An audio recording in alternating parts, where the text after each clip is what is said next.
چباتا تھا, کبھی کبھی درخت کی لکڑیوں کو چباتا تھا, کبھی کبھی درخت کی چھالوں کو چباتا تھا. پیرانے پیر فرماتے کتنی مرتبہ ایسا ہوتا پیشاب کرنے بیٹھتا تو پیشاب کے نہیں خون کے قطرے ٹپکا کرتے تھے. میرے دوستو 4 سال تک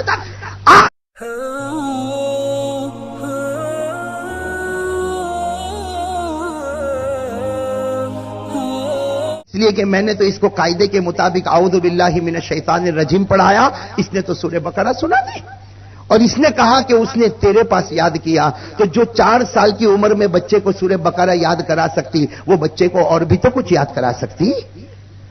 میرے دوستو ماں نے دیکھا میرا راز کھل گیا, ارے ماں نے دیکھا میرا راز, رو پڑی.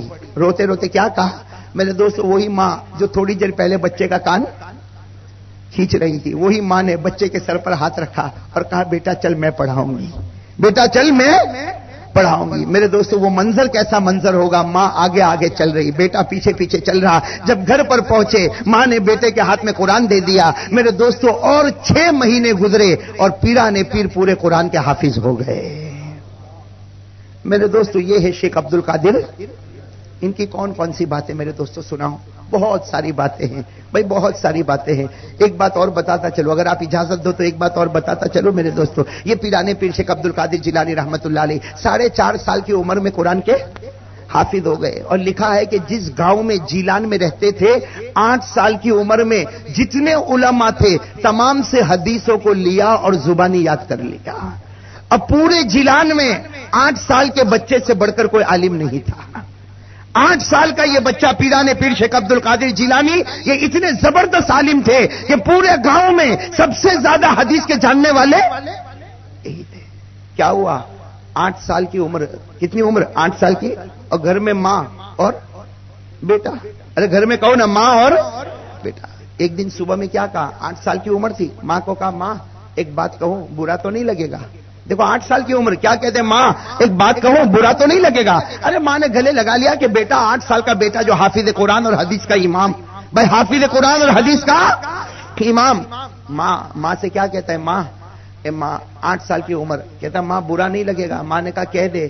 کہا میرا جی چاہتا ہے کہ میں بغداد چلا جاؤں. کہاں چلا جاؤں, بغداد چلا جاؤں, اس لیے کہ وہاں بڑے بڑے علماء ہیں, وہاں بڑے بڑے علماء ہیں, بڑے بڑے حدیث کے امام ہیں, تفسیر کے امام ہیں. یہ ہمارے گاؤں میں جتنا پڑھنا تھا میں نے پڑھ لیا. اے ماں تو مجھے اجازت دے دے میں بغداد جاؤں, اور ماں میں تجھ سے وعدہ کرتا ہوں میں جاؤں گا, جتنا جلد ہوگا واپس آؤں گا, لیکن میں چاہتا ہوں کہ میرے آقا کی جتنی حدیثیں ہیں تمام حدیثوں کو اپنے سینے میں جمع کر دو, تمام حدیثوں کو میں اپنے سینے میں جمع کر دوں. قرآن کی تفسیر میرے پاس ہو, فقہ کا علم میرے پاس ہو, تجوید کا علم میرے پاس ہو, حدیث کا علم میرے پاس ہو, منطق کا علم میرے پاس ہو, عربیت کا علم میرے پاس ہو. اے میری ماں مجھے اجازت دے. ماں نے کہا نہ بیٹا.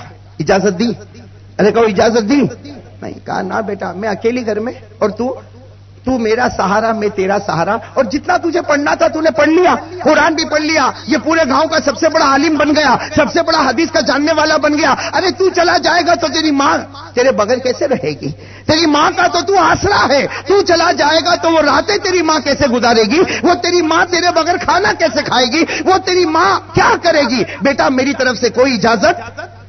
میرے دوستوں لکھا ہے پورا دن ایسا گزرا کہ پیرانے پیر روتے رہے. میں پیرانے پیر روتے رہے اور سوچ لیا. کہتے عشاء کے وقت کتابوں میں لکھا, پیرانے پیر فرماتے عشاء کے وقت میں نے سوچ لیا ماں کو چھوڑ کر جاؤں گا. میں ماں نے منع کر دیا, ختم ہو گئی بات, میں ماں کو چھوڑ کر جاؤں گا.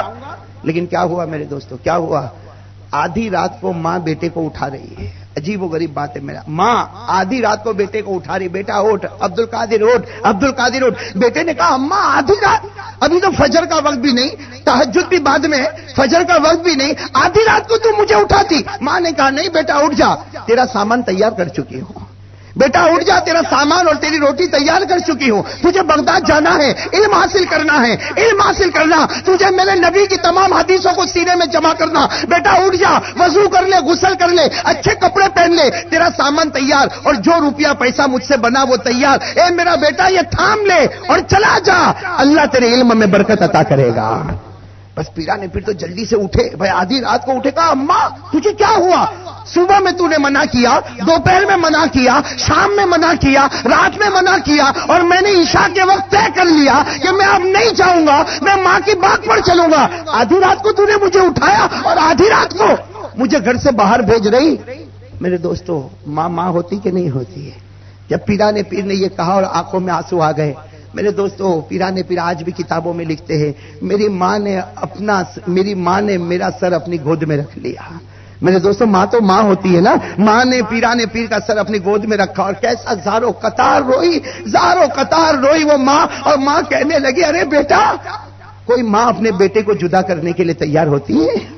ارے کوئی ماں اپنے بیٹے کو جدا کرنے کے لیے تیار ہوتی ہے؟ اور وہ بھی 8 سال کا ایسا چاند کا ٹکڑا جس کے سینے میں قرآن ہے، جس کے سینے میں حدیث ہے، کیا کوئی ماں تجھ کو جدا کرے گی؟ کبھی نہیں۔ لیکن بیٹا جانا پڑے گا، لیکن بیٹا، پیرانے پیر نے اپنا سر اٹھایا، میرے دوستو پورا چہرہ آنسو سے بھرا تھا اس بچے کا، کیا فرمایا؟ ارے ماں کیوں جانا پڑے گا؟ ماں کیوں جانا پڑے گا؟ صبح تو نے منع کیا، شام تو نے منع کیا، اب کیوں جانا پڑے گا؟ ماں نے فرمایا بیٹا میں سوئی تھی، خواب میں میں نے جناب نبی کریم صلی اللہ علیہ وسلم کو دیکھا، اور اللہ کے رسول صلی اللہ علیہ وسلم نے مجھے کہا اے ماں کلیجے پر پتھر رکھ لے اور عبد القادر کو میرا علم سیکھنے کے لیے بھیج دے۔ کلیجے پر پتھر رکھ لے اور عبد القادر کو علم سیکھنے کے لیے بھیج دے۔ کیوں؟ اس لیے کہ وہ علم سیکھے گا کہ قیامت میں نور کے منبر پر میں بھی کھڑا رہوں گا، یہ بھی میرے سامنے کھڑا رہے گا۔ میرے دوستو یہ ہے پیرانے پیر شیخ عبد القادر جیلانی رحمت اللہ۔ اور میرے دوستو 8 سال کی عمر میں گئے اور کیسا علم حاصل کیا؟ اللہ اکبر، ارے ساتھ میں کہو اور ساتھ میں زور سے کہو، کیسا علم؟ میرے دوستو کہنا بہت آسان ہے، کیسا علم حاصل کیا؟ پیرانے پیر فرماتے میں بغداد کے جنگلوں کا سفر کرتا، ایک جگہ معلوم ہوتا کوئی عالم ہے اس کے پاس علم حاصل کرتا، وہاں سے دوسرے جنگل کا سفر کرتا، تیسرے جنگل کا سفر کرتا۔ پیرانے پیر شیخ عبد القادر جیلانی فرماتے کتنی مرتبہ ایسا بھی وقت آیا کہ مجھے کھانے کو کچھ نہ ملا تو مجھے درخت کے پتے چبانے پڑے تھے، اور پیرانے پیر فرماتے مجھے پانی نہیں ملتا تھا، میں درخت کے پتے چباتا تھا، کبھی کبھی درخت کی لکڑیوں کو چباتا تھا، کبھی کبھی درخت کی چھالوں کو چباتا تھا۔ پیرانے پیر فرماتے کتنی مرتبہ ایسا ہوتا پیشاب کرنے بیٹھتا تو پیشاب کے نہیں خون کے قطرے ٹپکا کرتے تھے۔ میرے دوستو 4 سال تک، 8 سال کی عمر میں یہ اللہ کا ولی کہو، یہ معصوم بچہ کہو، 8 سال کی عمر میں بغداد کے جنگلوں میں جا کر علم حدیث حاصل کیا۔ فرماتے میری عمر 12 سال کی ہو گئی، قسم اللہ کی میرے سے بڑھ کر بغداد میں حدیث کا جاننے والا کوئی نہیں تھا۔ اور میرے دوستو 12 سال کی عمر میں آپ نے بغداد میں حدیث کا سبق پڑھانا بھی شروع کر دیا۔ کتنے سال کی عمر میں؟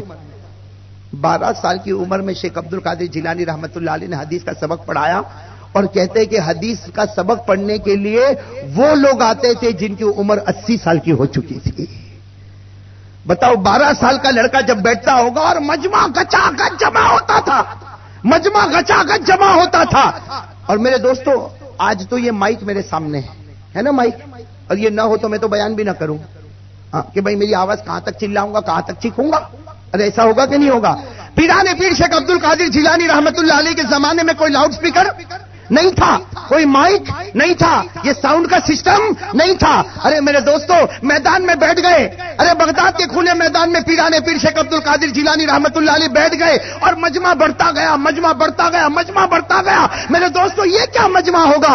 یہ مجمع کچھ نہیں میرے دوستو، اس مجمع کے سامنے پیرانے پیر کی کتابوں میں لکھا 30,000 سے زیادہ کا مجمع ہوا کرتا تھا۔ اور میرے دوستو 30,000 سے زیادہ کا مجمع ہوتا۔ ایک مرتبہ آواز آئی کہ پیرانے پیر، ابھی پیرانے پیر کی عمر کتنی تھی؟ 12-13 سال کی۔ پیچھے سے آواز آئی آپ کی آواز نہیں آتی ہے، آپ کی آواز نہیں، اس لیے کہ بھائی وہاں تھوڑی لاؤڈ سپیکر تھا، اور ایک آدمی بولے تو 30,000 آدمی کے کان تک آواز جائے، ایسا ہو سکتا؟ ارے کون ایسا ہو سکتا؟ آواز آئی کہ آواز نہیں آتی، آواز۔ میرے دوستو پیرانے پیر شیخ عبد القادر جیلانی رحمت اللہ علیہ 12-13 سال کی عمر یوں گردن جھکا دی، بھائی کیوں گردن جھکا دی؟ میرے دوستو ہم لوگ گردن جھکاتے کچھ نہیں ملتا، وہ ایسے ولی تھے گردن جھکاتے تو خدا نظر آتا تھا. آتا تھا کہ نہیں آتا تھا؟ حدیث پاک میں لکھا ہے کہ اگر محبت اور پیار سے گردن جھکا دے اللہ کہتا میں تیرے پاس آؤں گا. راقب اللہ تجد تجاہ کا، تو مراقبہ کر تو صحیح، اللہ تیرے سامنے. پیرانے پیر نے یوں گردن جھکا دی اور اس کے بعد میں کیا فرمایا؟ کہا میرے دوستو معاف کرنا، اب میری آواز 30,000 تک نہیں، پیچھے جو پہاڑ ہے، جو پہاڑ کے پیچھے بیٹھے گا اس کو بھی وہ آواز آئے گی جو میرے سامنے بیٹھا ہوا ہے. اور میرے دوستو کتابوں میں لکھا ہے کہ آواز پہاڑ کے پیچھے تک، مشرق میں بولنے والا پیرانے پیر مغرب تک آواز کو پہنچایا کرتا تھا. میرے دوستو یہ اللہ کا ولی. ارے کہو نا بھائی اللہ کا. اور بھی کیا کیا داستانیں سناؤ میرے دوستو. پیرانے پیر شیخ عبد القادر، ہم نے بات تو شروع کی تھی توحید پر اور چلے گئے ہم. چلو کوئی نہیں، پیرانے پیر کے حالات تو تھوڑے بہت تو معلوم ہو گئے نا. یہ جو ہم کو معلوم ہے تو 10%، 90% تو ابھی باقی ہے. اب بعد میں کبھی بلاؤ گے تو اور بولوں گا انشاءاللہ. بلاؤ گے کہ ناراض ہو گئے؟ ابھی کوئی ایسی بات بھی کہاں بولا کہ ناراض ہو جاوے. ابھی تو بولنے والا ہوں.